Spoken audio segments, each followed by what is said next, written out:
Saya bersama dengan rekan-rekan saya. Nah, kami dari Universitas Jenderal Ahmad Yani Yogyakarta yang akan melakukan penyuluhan mengenai penyalahgunaan nafza.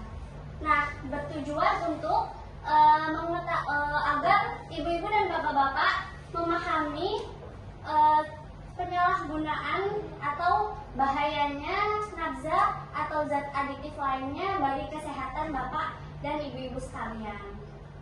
Nah, selanjutnya materi yang akan disampaikan oleh rekan-rekan saya. Baik, dipersilahkan. Baik, sebelumnya Bapak Ibu, perkenalkan saya Siti dan teman saya Indah.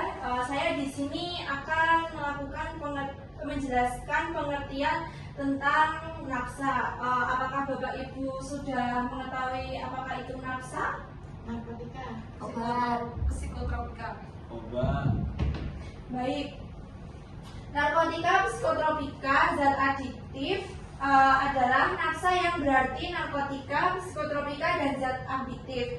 Narkoba merupakan obat atau zat yang apabila dikonsumsi, dicerna, dihisap, ditelan maupun disuntik secara signifikan dapat mengganggu kerja otak dan sering adiktif.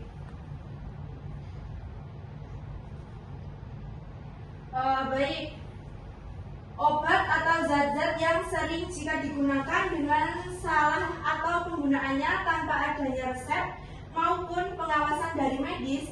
Narkoba merupakan obat atau zat yang apabila dikonsumsi, dicerna, dihisap, ditelan maupun disuntik secara signifikan dapat mengganggu kerja otak dan sering adiktif. Oleh karena itu, narkoba dapat mempengaruhi kerja otak, sehingga seseorang yang mengkonsumsi obat-obatan ini dapat menjadi kecanduan, kematian, dan kehilangan kesehatan mereka.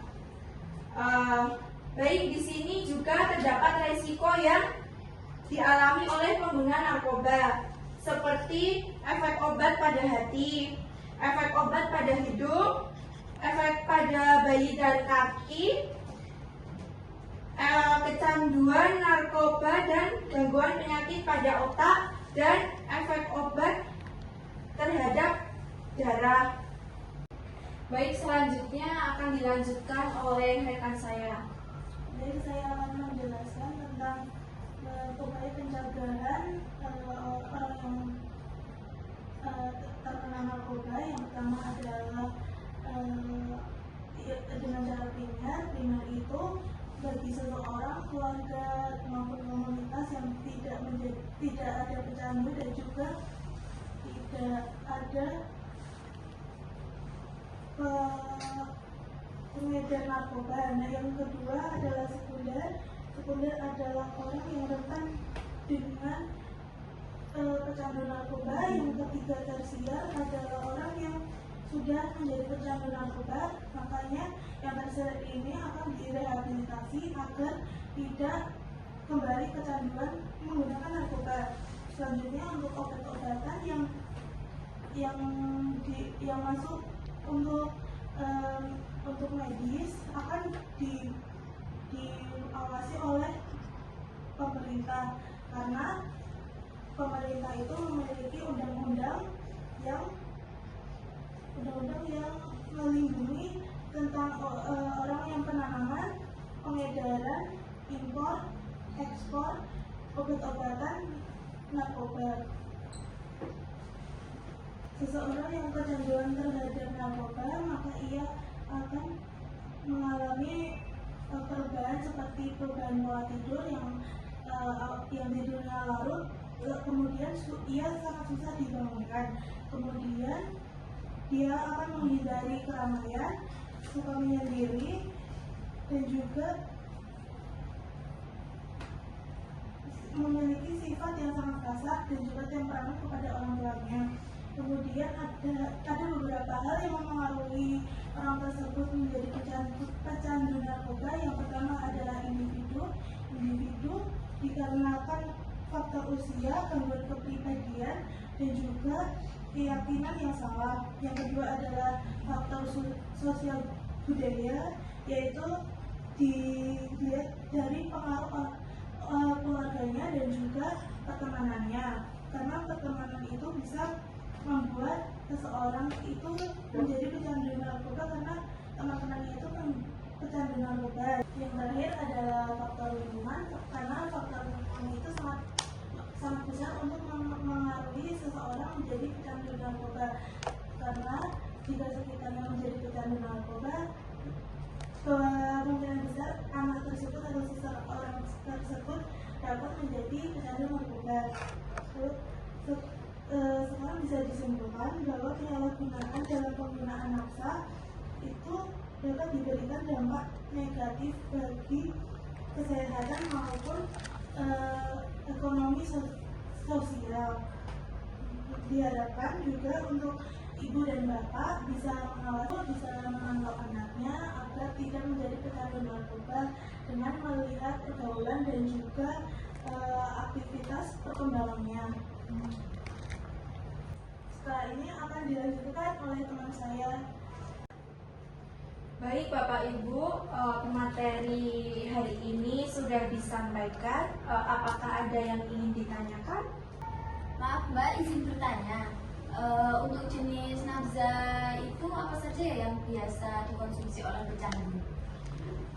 Baik Ibu, pertanyaan yang sangat bagus sekali yang akan dijelaskan oleh rekan saya ya Ibu. Baik, untuk nafza yang biasa digunakan oleh pecandu adalah seperti yang pertama narkotika. Narkotika dibagi menjadi 3 golongan. Yang golongan pertama meliputi kokain, ganja dan juga morfin. Yang golongan kedua adalah meliputi peditin. Yang golongan ketiga adalah kodein. Yang selanjutnya adalah psikotropika. Untuk psikotropika terbagi menjadi 4 golongan. Golongan yang pertama adalah ekstasi. Golongan yang kedua meliputi amfetamin atau yang biasa dikenal dengan sabu. Golongan yang ketiga yaitu fenobarbital. Yang golongan terakhir meliputi azepam dan juga nizapam.